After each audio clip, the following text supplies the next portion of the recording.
ये छावा की ट्रेनिंग की तलवारें। हाँ, मतलब ये सपने का हाथ मजबूती से पकड़ के रखना। ये शहर जादुई शहर है, न जाने कब कहाँ कैसे कौन मिल जाए और आपकी गाड़ी चल पड़े। और जब वो एक टिकट खरीद के जाते हो तो आप ऐसा मानो, जैसे कहते हैं ना कि एक मकान बनाने में ईंटें लगती हैं, तो आपने एक ईंट उस मकान को बनाने में रखी है। तो कई बार ऐसा हुआ है कि जब लो तो मैं मन्नत के बाहर जाके उधर बैठ जाता हूँ, चाय लेता हूँ, बैठ के देखता था। एक्शन फिल्म के क्लाइमेक्स में कविताएं पढ़ी जा रही है। कविताएं पढ़ी जाएंगी। वहां पर तो आप एक्टर थे। हाँ, वहां पर वो एडी था। क्या बात है, how does that work? I love life.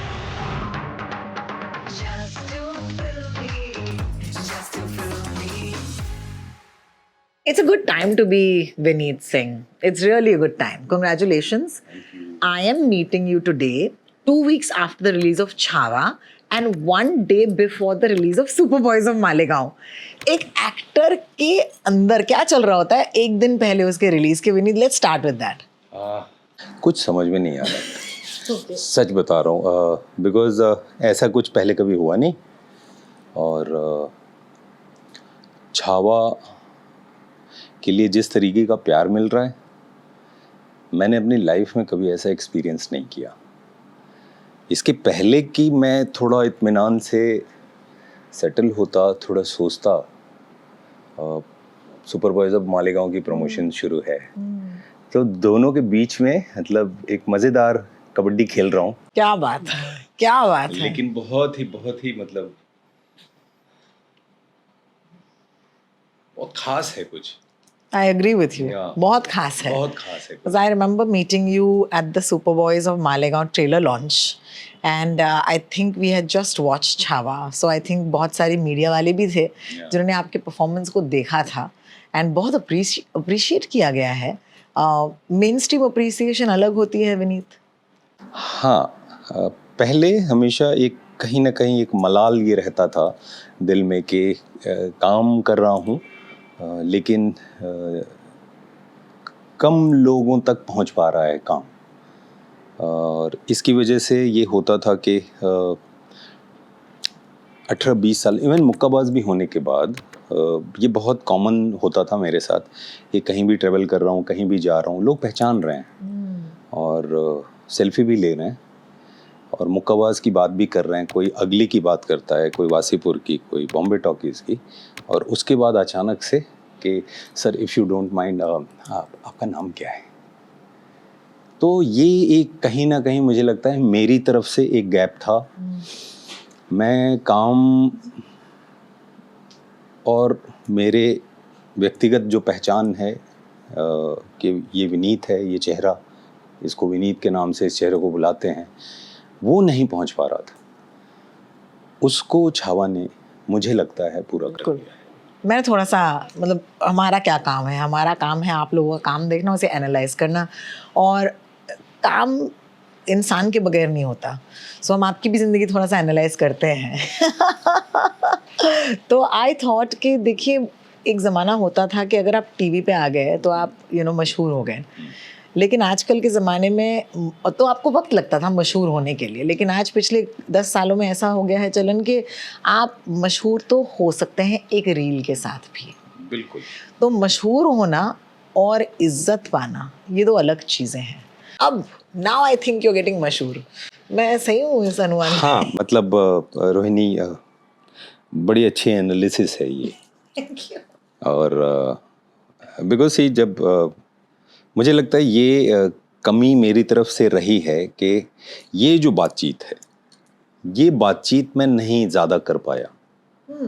कि अपना काम, मुझे हमेशा ये लगता था कि काम करो, अपने घर जाओ और फिर दूसरे काम की तैयारी करो। पीआर गेम आपका बहुत वीक है फिर। हाँ, मतलब मुझे अगर मैं एनालाइज करूं अपने 23 साल को, 1 सेकंड, 23 साल गाइस। या आई केम इन दिस सिटी, मुंबई, तभी बम्बई थी, 2001, तो 23-24 साल। बिल्कुल।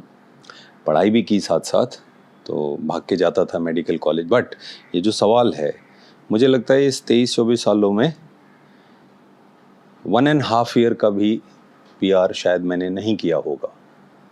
फिल्में इतनी आई तो बीच बीच में कभी ऐसा हुआ कि कोई फिल्म आ गई और 2 महीने 3 महीने के लिए कुछ किया, और ज़्यादातर फिल्मों के आसपास पीआर नहीं किया। तो वो मुझे लगता है वो थोड़ा सा, क्योंकि आप शाय हो या क्योंकि ये आपकी फिलॉसफी नहीं है? As an artist I want to understand कि किस वजह से आपने अपने आप को पुश नहीं किया इस मामले में। एक कारण नहीं है, 2-3 है। एक तो ये था कि मैं हमेशा ये सोचता था कि काम हो गया तो अब लोग काम देखेंगे और अच्छा लगेगा तो अच्छा, नहीं अच्छा लगेगा तो नहीं अच्छा, वो बोल देंगे। मतलब मेरे लिए हमेशा से ये था कि अखबार में अगर कुछ लिख दिया गया तो वो अखंड सत्य है। हाँ बिल्कुल। मैं ऐसे ही चीज़ों को देखता रहा। तो मैं ये मानता था कि सब फिल्म देखेंगे और अच्छा लगेगा तो लिखेंगे, नहीं अच्छा लगेगा तो नहीं लिखेंगे, खराब भी लगेगा तो खराब लिखेंगे। तो मैं ऐसे मान के चलता रहा। एक तो ये रीज़न था कि फिर पीआर के स्पेस में नहीं गया। फिर मतलब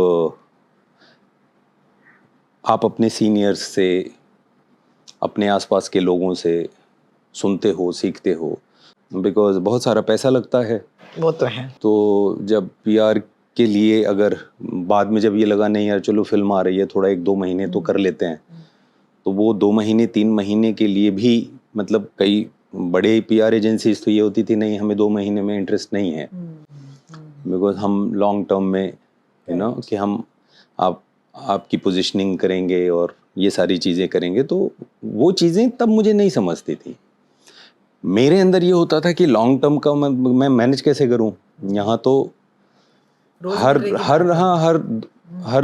2 महीने को कैसे निकालूं का बंदोबस्त करके मैं चलने वाला एक्टर रहा। तो मैं हमेशा ये होता था रोहिणी के अच्छा काम करूं, और उसकी वजह से ये होता है कि आपको काफ़ी समय खाली बैठना पड़ता है। हाँ बिल्कुल। तो काम तो आता था लेकिन मेरा दिल नहीं मानता था कि ये करूं, क्योंकि कहीं मन में ये बैठ गया था कि अगर मैं अच्छा काम कंसिस्टेंसी में करता रहूंगा तो कभी किसी दिन कोई काम फटेगा। तो बहुत कुछ खास हो रहा है। छावा आई है और कवि कलश जी का किरदार, छत्रपति संभाजी महाराज जी का किरदार लोगों के दिल में, लोगों ने मतलब बस गया है।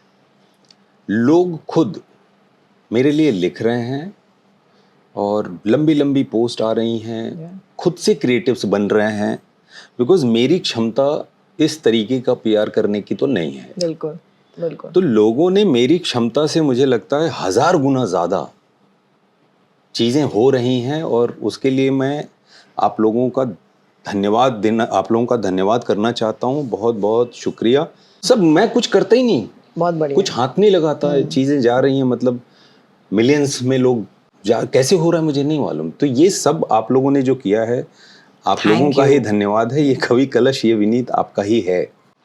Let's talk about Kavai Kalash. I just think that character, and मैं नहीं कहूँगी कि I never looked at you as a supporting character. Even though, of course, Vicky Kaushal, of course, Chhatrapati Sambhaji Maharaj उस कहानी के मुख्य किरदार हैं, लेकिन ये जो एक जोड़ी थी, it took me back to those days जहाँ पर हमने कमाल की फिल्में देखी यार। शोले की भी याद दिलाती मुझे, बिकॉज अल्टीमेटली शोले में भी तो यही होता है ना कि जय जो है वो ही has to die, because at the end of the day किसी भी जोड़ी की यही बात होती है कि जब वो जोड़ी जुदा होते हैं तब जाकर हमें लगता है यार बहुत फील होता है। एक ऐसे लैंग्वेज का इस्तेमाल करना जो आम मतलब ये जिंजी लैंग्वेज नहीं है, छावा की ये थोड़ी सी कविताएं हैं। ज़रा सोचिए कि वो इमोशन कितना प्योर होगा कि लैंग्वेज का एक छोटा सा एक बैरियर लांग कर भी ऑडियंस कह रही है कि हमें ये जो फील हुआ है ना वो बड़े दिन बाद फील हुआ है। I mean that's what I again ये बातचीत है तो मेरा भी हक बनता है कि मैं थोड़ी सी अपनी एनालिसिस आपको दूं। Thank you so much. I love that emotion because I think friendship के लिए हमने आजकल दोस्ती कैसे देखी है सिनेमा पर, आप बताइए।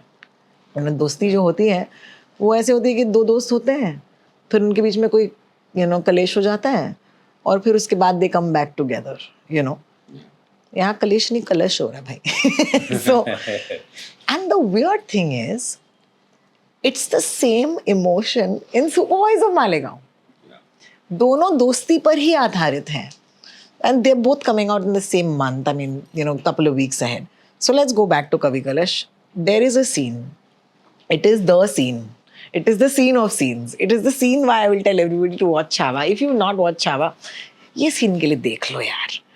Because यहाँ पर दो, मैं कहूँगी दोस्त ही जुदा हो रहे हैं और जुदा होते होते वो एक दूसरे के लिए they're actually saying lines to each other और वो कविता के जरिए एक दूसरे से बात कर रहे हैं. And there is no way that that scene could have been written any better.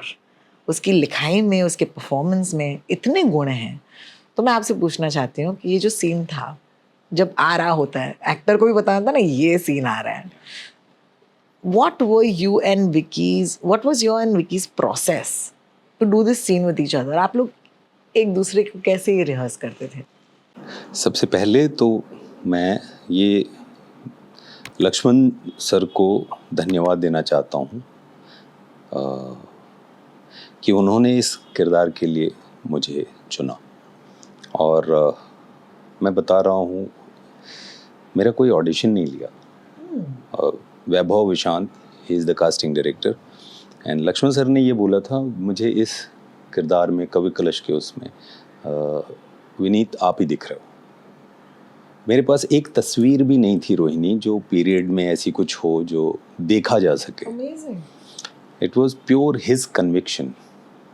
अब जो ये सीन है, ये सीन लिखा है, मेरी सारी कविताएं इरशाद कामिल सर ने लिखी हैं और बहुत ही खूबसूरत लिखा है उन्होंने.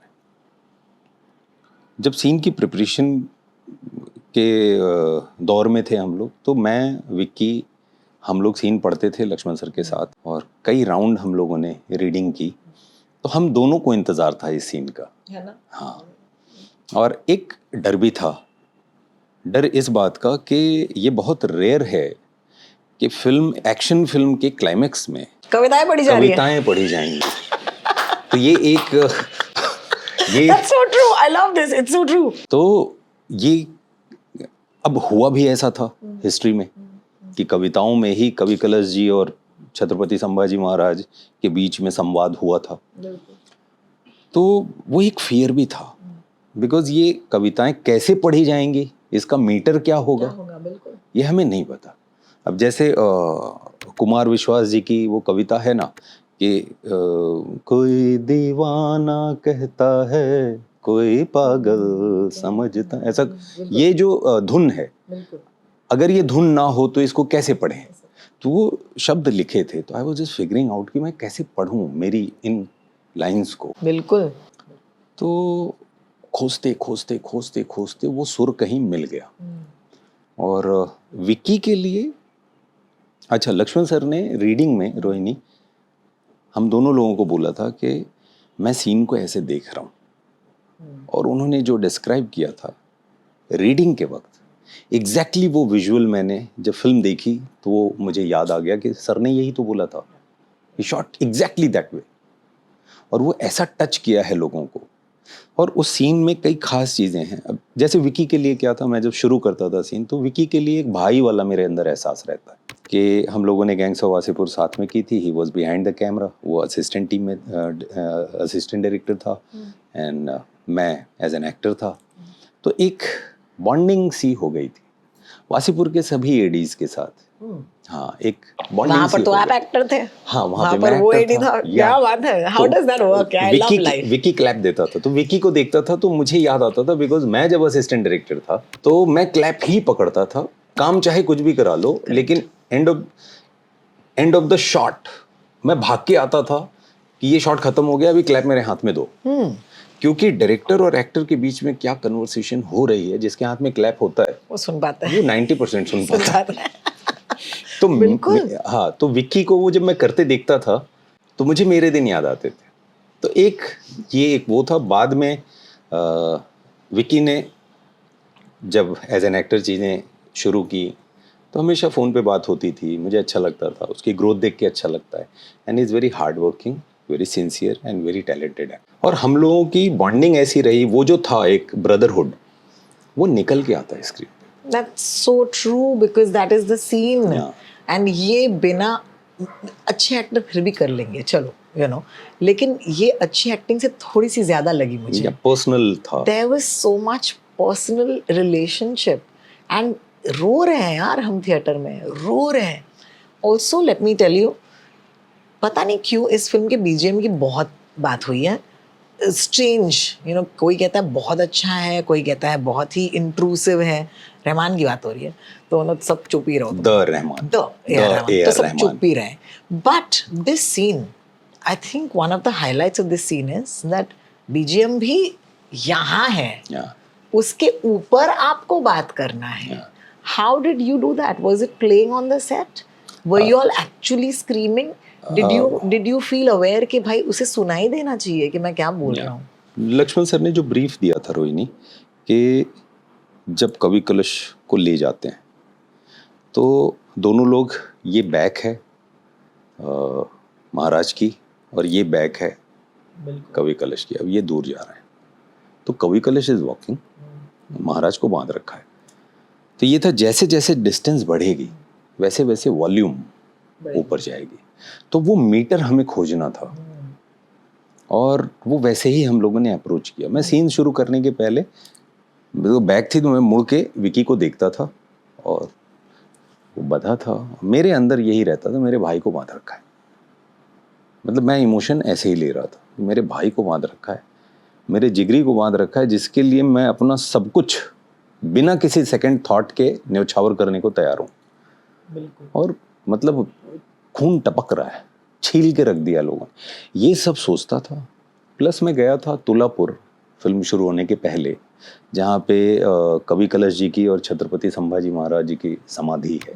तो समाधियाँ भी ऐसे ही हैं कि यहाँ पे छत्रपति संभाजी महाराज की है और यहाँ पे कवि कलश जी के बीच में से रास्ता जाता है मंदिर का, जो फिल्म में उस समय हुआ था. तो वहाँ जाके मैंने जो समय बिताया था कि मैं आशीर्वाद लेने गया था कि मैं ये शुरू करने जा रहा हूँ तो मैं कर सकूँ. आप लोगों ने जो कुछ भी अनुभव किया है कहीं तो यूनिवर्स में है वो एनर्जी, तो मैं मेरी तरफ से कोई कमी ना रह जाए. तो मैं जाके वहाँ समय बिताया. तो वहाँ जो कुछ वीडियोस थी ना, मैं बैठे बैठे से देखता था ताकि वो मैं कनेक्ट कर सकूँ. मेमोरी, जी हाँ बिल्कुल, कि ये किसी के साथ हुआ है, ये इमेजिनेशन नहीं है, प्योर इमेजिनेशन नहीं है, दिस हैपेंड विद समवन. उनकी समाधियाँ मैंने देखी हैं, उसको छुआ है. तो वो मैं फील करता था और विकी को देखता था और फिर कुछ भर जाता था. फिर सीन को अप्रोच करते. और सीन में जो इमोशन है, द मल्टीपल इमोशंस, जो ऑडियंस को फील होता है कि ऑडियंस देखती है, आंखों से आंसू गिर रहे हैं लोगों के, गुस्सा आ रहा है, they are feeling so helpless and at the same time they are feeling proud कि ये वो लोग थे जिन्होंने हमें ये देश दिया, जिनकी वजह से आज हम हैं. बिल्कुल बिल्कुल. तो वो एक साथ ना कई इमोशंस थे. तो उसको किस मीटर में पकड़ा जाए, क्या किया जाए, वो एक कोशिश हुई और वो कोशिश कामयाब हुई. I was speaking to Varun क्योंकि उस दिन जब मैं आई थी बात करने, तो मेरा बहुत मन था कि मैं राइटिंग की बात करूं, क्योंकि मैंने कहा प्री रिलीज है तो एक्टरों का काम लोगों ने अब तक देखा नहीं हुआ, लेकिन राइटिंग की बात करते. और जो ऐसे हो गया, आपको याद है कि हमने ट्रेलर लॉन्च पे, I just found that line fascinating कि राइटर बाप होता है. और फिर आपको याद है मैंने उसको लेकर, मतलब वो पूरा जो ट्रेलर लॉन्च है यही बन गया था. बिकॉज हम जिस तरीके से मीडिया को अप्रोच करते हैं, मीडिया एक्चुअली वही हमसे बात करती है. मैंने ये नोटिस किया बिल्कुल कि it's not manipulative, it's just what you seed.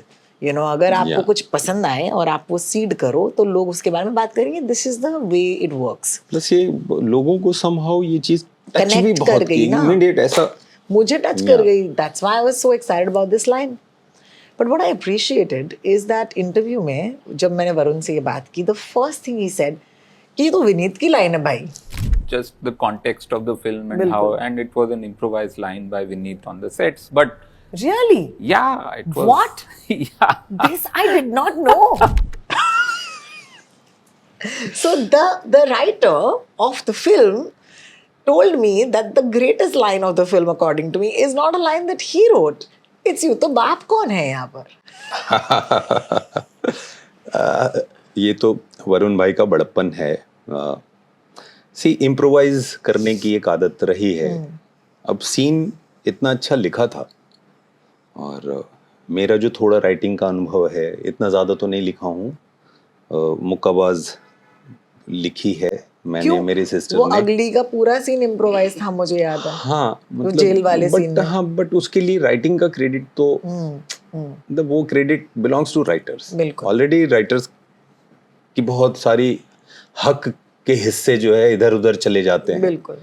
तो मेरा इतना बड़ा अनुभव नहीं है। हाँ, खाली समय में लिखता हूँ, गाने लिखता हूँ।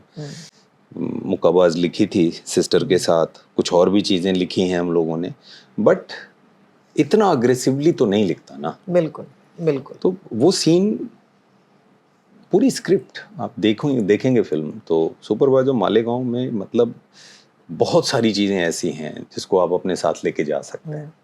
तो वो जो सीन है वो एक हाई पॉइंट पे आता है। तो व्हाइल रीडिंग उसने कुछ फील कराया था। जब परफॉर्म करने गया तो एक लाइन निकल गई कि तीर की तरह। याद रख, राइटर बाप होता है, राइटर।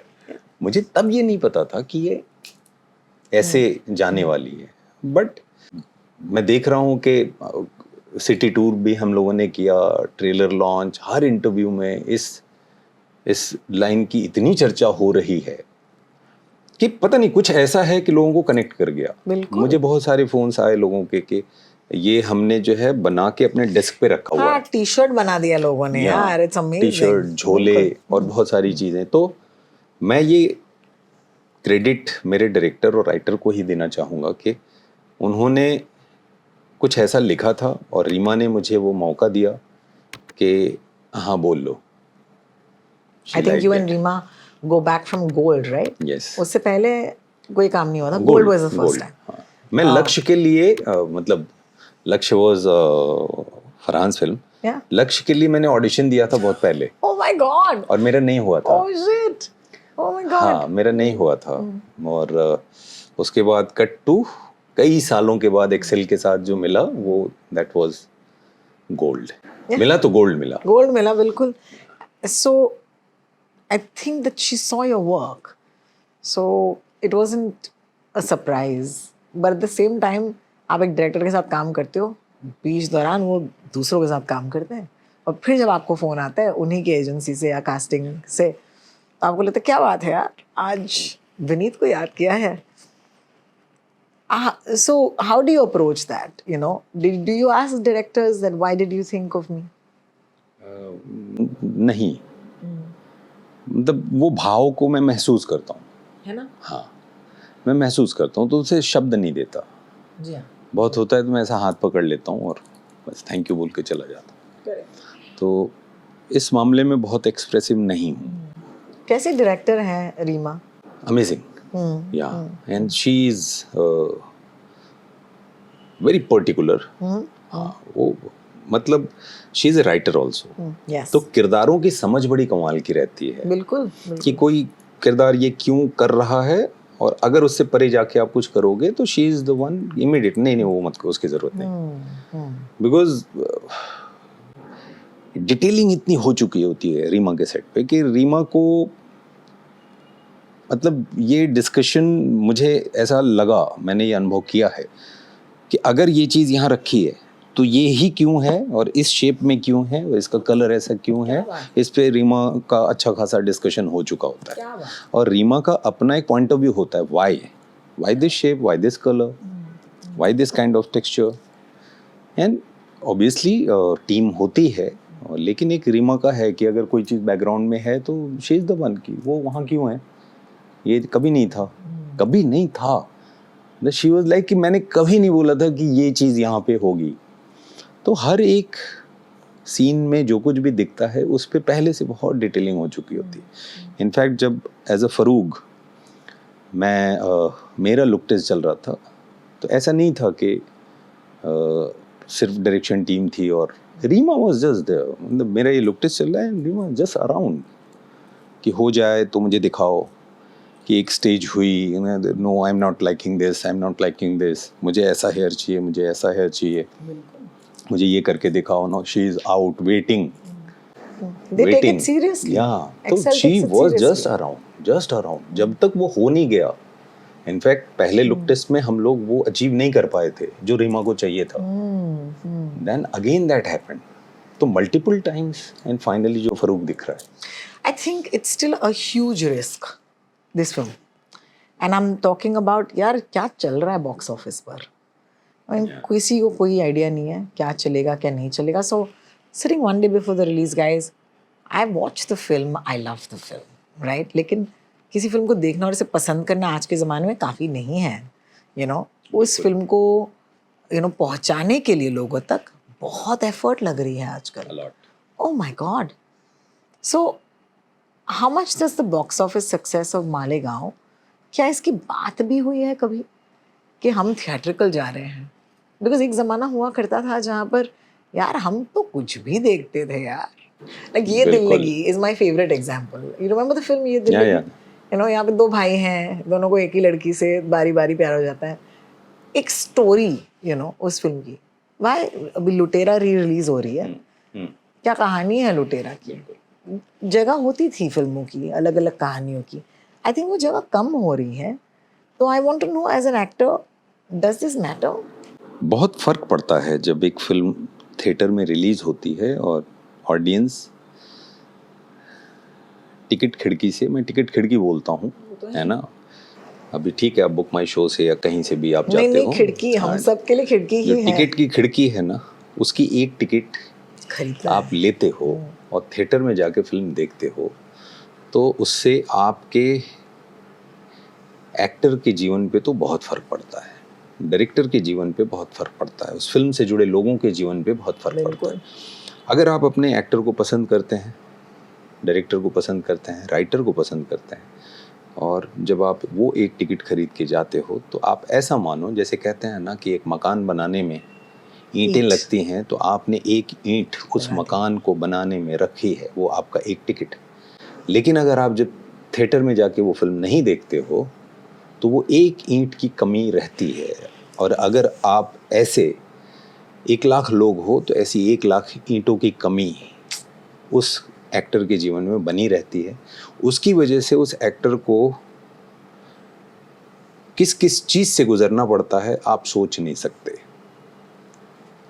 आप नहीं सोच सकते तब तक जब तक आप यहाँ आके फिल्म इंडस्ट्री में दो हाथ आजमा के जाइए कि एक काम पाने के लिए कितनी मेहनत करनी पड़ती है। बिल्कुल। और वो जब एक काम मिलता है और रिलीज़ होता है और दर्शक उसे नहीं मिलते हैं तो अगले काम के लिए आपको कई मीटिंग्स में चुप रहना पड़ता है, क्योंकि आपका पिछला काम नहीं चला है, आपके पिछले काम को देखने के लिए आप लोग नहीं आए। मैं अपनी बात बताता हूँ, मुक्काबाज आई, बहुत सराही गई फिल्म, बहुत सराही गई, बहुत प्यार मिला, लेकिन उसका बॉक्स ऑफिस इतना वो नहीं था। हाँ, रिलीज़ भी इतनी बड़ी नहीं थी, छोटी फिल्म थी। मैं तो इस बात के लिए ही सौभाग्यशाली मानता हूँ और मन को तसल्ली देता हूँ कि मेरे साथ एक फिल्म बनी एज अ मेन लीड। लेकिन अगर वो फिल्म आपने जाके थिएटर में देखी होती तो मुक्काबाज से लेके अब तक अगर आप थोड़ा लेंस लगा के मेरे करियर को देखेंगे तो मेरी solo lead as a main protagonist Mukkabaaz की कैपेसिटी की कोई फिल्म थिएट्रिकल रिलीज नहीं मिली मुझे। तो वो आपने वो जो एक ईंट मुझे नहीं सौंपी, मैं कोई मतलब क्लेम नहीं कर सकता, कोई एंटाइटलमेंट नहीं है कि आप, ये तो आपकी पूरी स्वतंत्रता है, लेकिन जिंदगी की भागदौड़ में जब आप कहीं बिजी रह जाते हैं, जब मुक्काबाज जैसी कोई फिल्म किसी भी एक्टर के करियर में आती है तो उसको फिर से 6-7 साल, अदरवाइज मुक्काबाज अगर उस तरीके का कुछ बढ़िया नंबर किया होता, मतलब ऐसा कुछ मैजिक हुआ होता, गागा हुआ होता, बिल्कुल, तो ना मैं ये नहीं बोलता हूँ बहुत बड़ा, बट हाँ एक तो अब तक तो मैं कम से कहानी कम कुछ और ही मुक्काबाज होती। ऐसी तो आपको कम से कम बता रहा हूँ, दिल पे हाथ रख के बता रहा हूँ, भगवान कसम बता रहा हूँ आपको, कम से कम 7-8 ऐसी फिल्में करके मैंने तो जरूर की होती जो बिल्कुल अलग होती, कुछ कुछ और होता, लेकिन वो आज़ादी चली जाती। बिल्कुल। क्योंकि जो प्रोड्यूसर्स हैं, जो फिल्म मेकर्स हैं, जो डायरेक्टर्स हैं, उनका बहुत कुछ दांव पे लगता है। तो अगर मेरे साथ ऑडियंस ही नहीं खड़ी है तो कोई अपना पैसा डालने के पहले 10 बार आप खुद सोचो, आप अपने जीवन में किसी को 1,50,000 दे रहे हो और आपको अगर ये लगे लौट के नहीं आएगा, आप दोगे? मैं कैमरे को ही देख के बोल रहा हूँ रोहिणी, आप दोगे किसी को ₹1,00,000 कि लौट के नहीं आएगा, या उसकी कोई गारंटी नहीं, आप दे पाओगे? नहीं ना। तो जब प्रोड्यूसर किसी पे पैसा लगा रहा है और अगर उसको ये डर लग रहा है कि यार ये एक्टर पे लगा तो रहा हूँ, लौट के आएगा कि नहीं, तो आप बताओ, आप अगर उस प्रोड्यूसर के दोस्त हो तो आप क्या सलाह दोगे उसे? बिल्कुल बिल्कुल। तो इसलिए जब आप सुपरवाइजर मालेगांव को थिएटर पे जाके देखेंगे तो इस तरीके की और फिल्में जो रास्ते में कहीं हैं, ये आप तय करेंगे कि उनको रोशनी मिलेगी या अगले कुछ सालों के लिए वो अंधेरे में जाएंगे। Thank you, thank you. That's so beautiful. And that was another question I had, that इस साल का बेस्ट सपोर्टिंग एक्टर तो विनीत आप ही ले जाएंगे ना? Oh, 100%. There isn't a performance and we're still in like February. नहीं, पहले कई बार ऐसा हुआ है कि उम्मीद मेरी बढ़ गई थी और नॉमिनेशन भी नहीं हुआ था, अवार्ड मिलना तो दूर। Inshallah. So I hope that's but going to हाँ, happen. Yeah, I hope it's that. okay. But while I was thinking of that, I went back to Mukkabaz and I wanted to ask you this question, and please tell me the honest truth. For someone who started their career as a main lead, you know, and then you said, then what happened. How did you लोग अपना ego handle नहीं कर पाते? I feel that ego management is also one of your gifts. किसी और की ego को manage ना करे, खुद की ईगो को मैनेज करे। Yeah. कैसे किया यार विनीत? तो मेरे पास एक बेडिंग थी और एक बैग था जिसमें कुछ कपड़े थे। फिल्म इंडस्ट्री में कोई नहीं था जिसे मैं जानता हूँ जब मैं आया था। एक्चुअली किसी को नहीं जानता था। मैं अनुराग सर को अपने जीवन में पहली बार मिला 2009 में 2009 में, वो मामी वाली जो मामी में मुझे थैंक्स टू मामी कि मुझे मौका मिला। खैर मैं सवाल पे आता हूँ। तो जब कोई ऐसी उलझन होती है तो मैं ऐसे सोचता हूँ कि मैं ऐसे आया था। दूसरा कि पड़ोसी के घर को देख के कि उसका घर बड़ा है, उसका मकान बड़ा है, मैं अपने घर में दुखी रहूं, ये स्वस्थ नहीं है, न मेरे लिए न मेरे परिवार के लोगों के लिए। तो हमेशा कोशिश ये करता हूं कि अच्छा, एक कुदरती भी है, मतलब ये ऊपर वाले की कृपा है मेरे ऊपर कि मैं जब किसी की फिल्म चलती है, किसी की भी, मैं सच बताऊं मुझे खुशी होती है।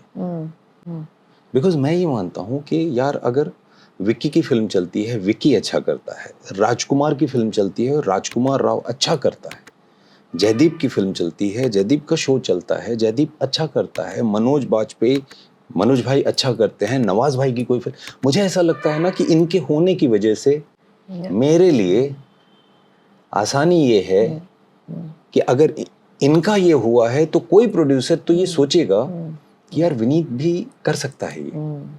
तो जब उनकी फिल्म चलती है, जब उनका कुछ, मेरे लिए मैं पर्सनल फील करता हूँ and I think that way कि अगर पंकज त्रिपाठी भाई का कुछ बढ़िया होता है तो आई फील कि यार चलो, एक होता है ना किसी ने ये लोगों को महसूस कराया है कि सिर्फ हीरो के बल पे फिल्म नहीं चलती। हाँ, कि संसार में हर तरीके की चीजें हैं। बिल्कुल। तो जब इरफान भाई का जाना हुआ ना रोहिणी, तो मुझे लगा पर्सनल कोई चला गया जो एक टॉर्च लेके चल रहा था आगे, कि एक उम्मीद थे वो। जैसे शाहरुख खान सर के लिए मन्नत जो है ना, मन्नत सिर्फ एक घर नहीं है, मन्नत हम जैसों की हिम्मत है। बिल्कुल बिल्कुल।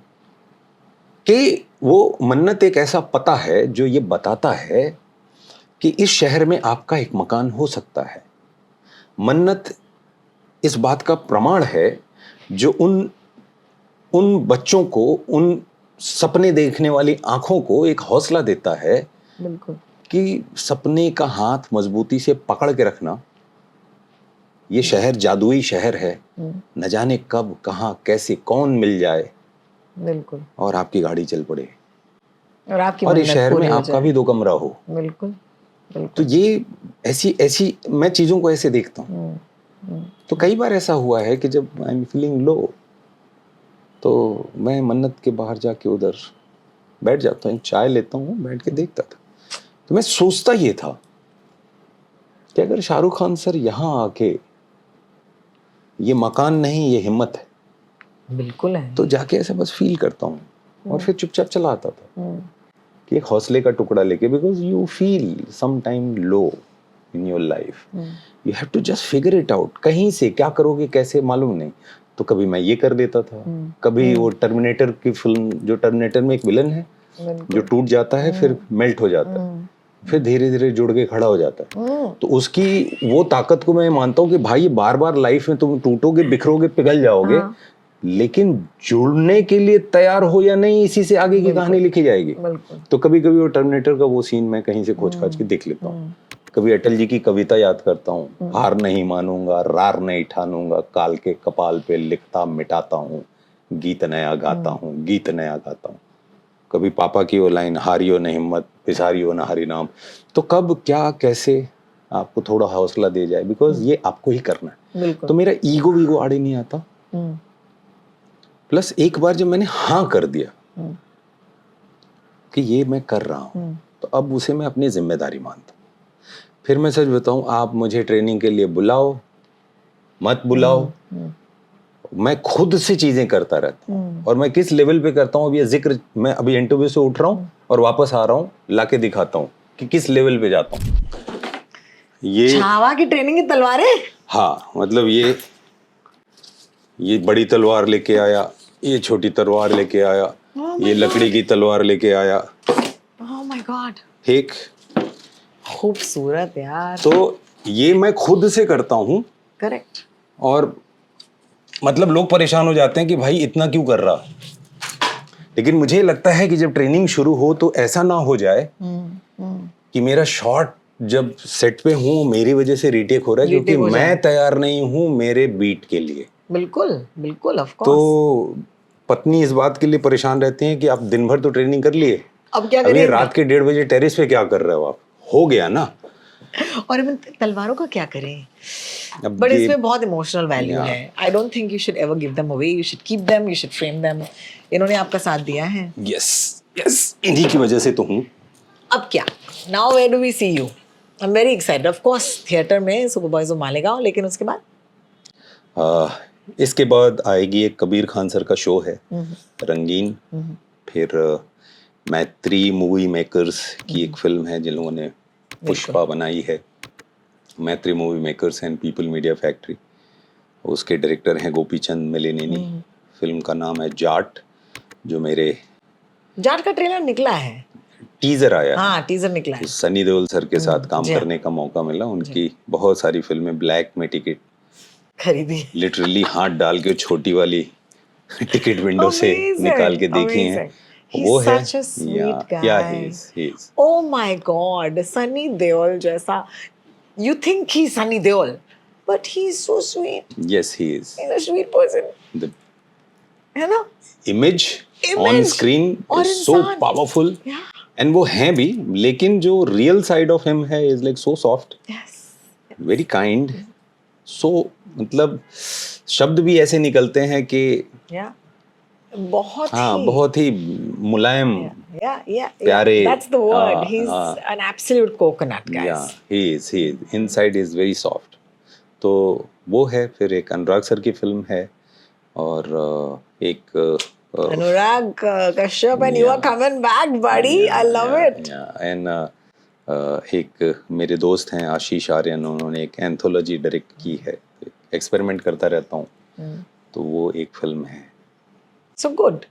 इस साल hopefully we'll see lots more of you, but साल की शुरुआत एक अच्छे किरदार के साथ उन लोगों के लिए बहुत मायने रखता है, क्योंकि हम उन लोगों में से हैं जो एटलीस्ट हफ्ते की 1 या 2 फिल्में देखते हैं। ना ऐसे जो जनता है, मैं उनके लिए बोल रही हूँ, क्योंकि आफ्टर अ पॉइंट अगर ये ना मिले तो वो बंद हो जाएगा, you know. तो बिल्कुल। ये बहुत ज़रूरी है कि हमें बिल्कुल। भी आप एनकरेज करते रहें अपने काम के साथ। ये एक वोट के जैसा है। बिल्कुल। जैसे आप वोट डालते हो तो सरकार चुनते हो, वैसे ही जब आप एक टिकट लेके फिल्म देखते हो तो आपको क्या सिनेमा चुनना है आप तय करते हो, बिल्कुल। कौन से कलाकार को चुनना है आप तय करते हो, कौन से राइटर को बड़ा करना है आप तय आप करते तय हो, करते हो। कौन से डायरेक्टर की फिल्में देखनी है आगे आप तय करते हो। So wonderful to sit and talk to you. Congratulations and thank you for giving us Kavi Kalash.